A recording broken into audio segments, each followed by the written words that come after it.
Hi, my name is John Hernandez, apprentice of the DFEF Technologies card 2455357.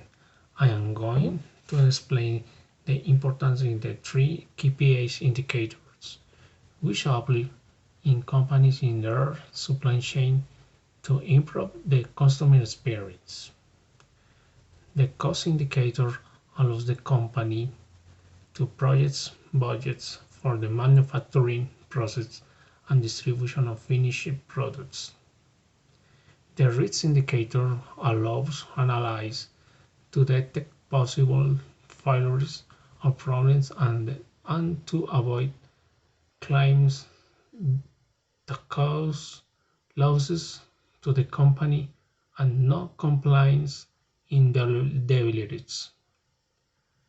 The on-time delivery indicator is very important because it must measure the most important thing, which is delivery of the finished product on the end customer, where the means of follow and traceability in the shipments, deliveries, and warranted within the stipulated times.